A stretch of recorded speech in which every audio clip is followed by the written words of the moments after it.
Register चार तरह का होता है, normal register, fuse register, code register, thermistor register. अब देखिए मैं चारों को पहले पहचान करा देता हूँ, फिर आपको बताऊंगा कि किसको आप जंपर कर सकते हैं, किसको नहीं कर सकते हैं। सबसे पहले नॉर्मल रजिस्टर देख लीजिए। यहाँ आपको ये सब दिख रहा है छोटा छोटा, ये सब नॉर्मल रजिस्टर है। बोर्ड में सबसे ज़्यादा नॉर्मल रजिस्टर का ही यूज किया जाता है। ये सब रजिस्टर जो है नॉर्मल रजिस्टर है। अब फ्यूज रजिस्टर देख लीजिए। फ्यूज रजिस्टर इस तरीके से होता है, इसके बीच में आपको जीरो इस तरह का बना हुआ दिखेगा, तो ये फ्यूज रजिस्टर होता है।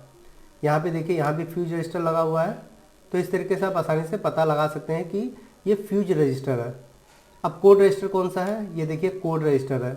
इस पे आपको कोड लिखा हुआ देखने को मिलेगा। ये व्हाइट कलर का भी होता है, ब्लैक कलर का भी होता है, तो इस तरीके से आपको यहाँ पे कोड लिखा हुआ देखने को मिलेगा।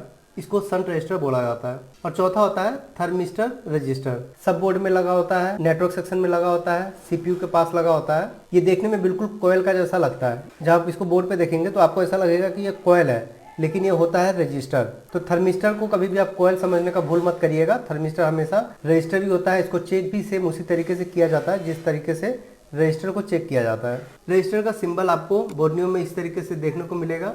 जब बोर्नियो में चेक करेंगे तो आपको इस तरीके से रजिस्टर का सिंबल देखने को मिलेगा। और इसका कोड जो है आपको आर देखने को मिलेगा। जहाँ पे आर लिखा होगा तो इसका मतलब कि ये रजिस्टर है। रजिस्टर दो तरह का होता है, एक होता है एलवीआर और एक होता है एचवीआर।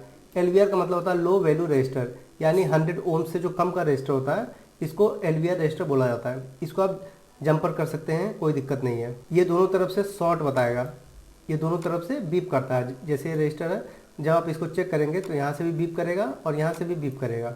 100 ओम से कम का जो भी रजिस्टर है वो दोनों तरफ से बीप करता है। अब होता है एचवीआर। एचवीआर मतलब 100 ओम से ज़्यादा का जो वैल्यू देता है उसको हाई वैल्यू रजिस्टर बोला जाता है।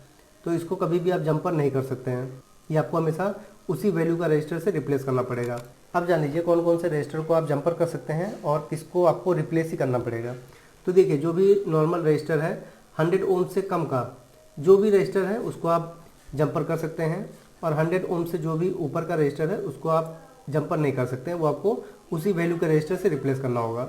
दूसरा आता है फ्यूज रजिस्टर। फ्यूज रजिस्टर कभी भी आप जंपर नहीं कर सकते हैं, ये आपको हमेशा रिप्लेस ही करना चाहिए क्योंकि ये प्रोटेक्शन के लिए लगा होता है। तीसरा होता है कोड रजिस्टर, यानी जिस रजिस्टर पे कोड लगा है। तो ये देखिए, ये रजिस्टर पे कोड लिखा हुआ है, तो चाहे ये 100 ओम से कम का ही क्यों ना हो, ये तो 0 ओम्स का है, लेकिन फिर भी आप इसको जंपर नहीं कर सकते हैं, इसको आपको रिप्लेस ही करना पड़ेगा। और चौथा है थर्मिस्टर रजिस्टर।